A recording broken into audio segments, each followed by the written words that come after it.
नमस्कार. मालमत्तेची म्हणजे आपल्या प्रॉपर्टीची सरकारी किंमत ठरवणं आता खूप सोपं झालंय. महाराष्ट्र शासनाने यासाठी एक नवीन ऑनलाईन टूल आणलंय, ज्याचं नाव आहे ई-व्हॅल्युएशन 2.0. याच्यामुळे मालमत्तेचं मूल्यांकन करणं सोपं आणि एकदम पारदर्शक होतं. चला तर मग हे नेमकं कसं काम करतं ते आज अगदी सोप्या भाषेत समजून घेऊया. आता बघा, कोणतीही प्रॉपर्टी विकायची असो किंवा घ्यायची असो, तिची सरकारी किंमत म्हणजेच बाजारमूल्य माहिती असणं फार गरजेचं आहे. ह्याच अचूक किमतीसाठी हे नवीन पोर्टल आपल्याला मदत करतं. आणि हे महत्त्वाचं का? कारण मग स्टॅम्प ड्युटीसारख्या गोष्टींमध्ये कोणतीही चूक होत नाही. आज आपण 5 सोप्या टप्प्यांमध्ये ही संपूर्ण प्रक्रिया समजून घेणार आहोत. म्हणजे ई-व्हॅल्युएशन म्हणजे नेमकं काय, नोंदणी कशी करायची, लॉग इन कसं करायचं, मालमत्तेची किंमत कशी काढायची आणि शेवटी जो रिपोर्ट मिळतो तो कसा असतो. चला तर मग सुरुवात करूया.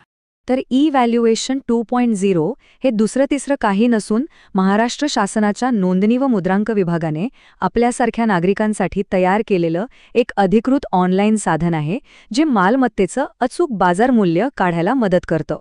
सुरुवात करण्यासाठी सगळ्यात आधी IGR महाराष्ट्राच्या वेबसाईटवर जायचं.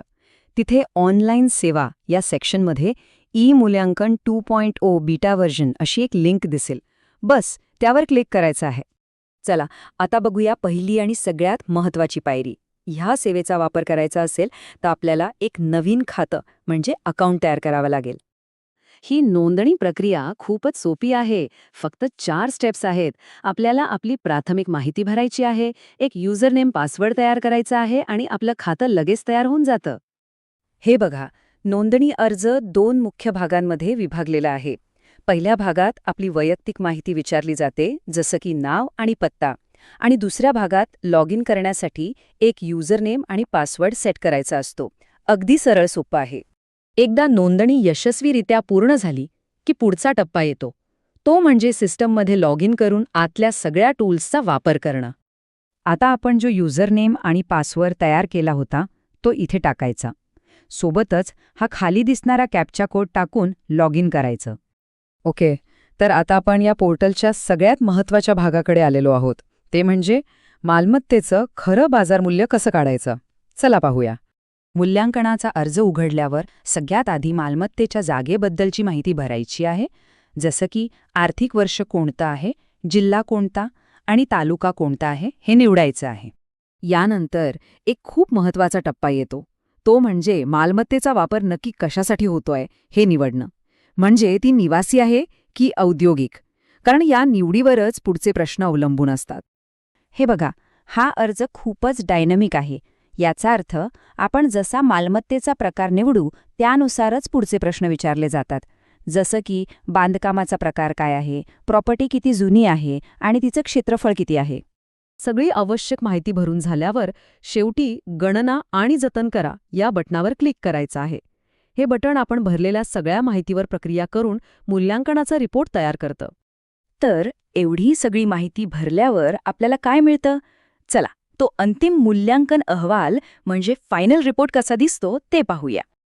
आता प्रश्न असा येतो की या प्रक्रियेनंतर जो रिपोर्ट तयार होतो त्यात नक्की कोणती कोणती माहिती आपल्याला मिळते.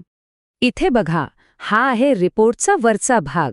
यात जमिनीचा दर, बांधकामाचा दर आणि सगळ्यात महत्त्वाचं म्हणजे मालमत्तेची अंतिम मूल्यांकन रक्कम हे सगळे आकडे अगदी स्पष्टपणे दिलेले असतात. आणि सगळ्यात भारी गोष्ट काय आहे माहितीये?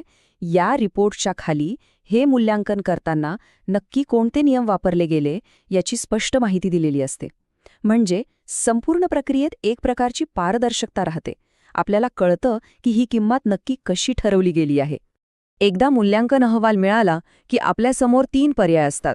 आपण त्याची प्रिंट काढू शकता, दुसऱ्या कोणत्या प्रॉपर्टीसाठी नवीन मूल्यांकन सुरू करू शकता, किंवा आपलं काम झालं असेल तर प्रक्रिया पूर्ण करून बाहेर काढू शकता. आणि हो, सगळ्यात शेवटी आपलं काम पूर्ण झाल्यावर आपलं सत्र सुरक्षितपणे बंद करायला विसरू नका.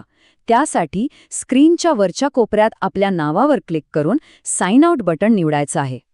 तर आजच्या ह्या माहितीनंतर एक विचार नक्कीच मनात येतो, नाही का? सरकारी सेवा जशा जशा डिजिटल होत आहेत त्यामुळे भविष्यात मालमत्ता खरेदी विक्रीची पद्धत आणखी किती सोपी आणि पारदर्शक होऊ शकते यावर विचार करायला नक्कीच हरकत नाही. या सुंदर आत्मिक प्रवासात माझ्यासोबत केल्याबद्दल तुमचे खूप खूप धन्यवाद. आणि हे ज्ञान आपल्यापर्यंत पोहोचवणाऱ्या ग्रीन रुद्राक्ष चॅरिटेबल ट्रस्टचे पुन्हा एकदा मनपूर्वक आभार. तुमचा दिवस शुभ असो.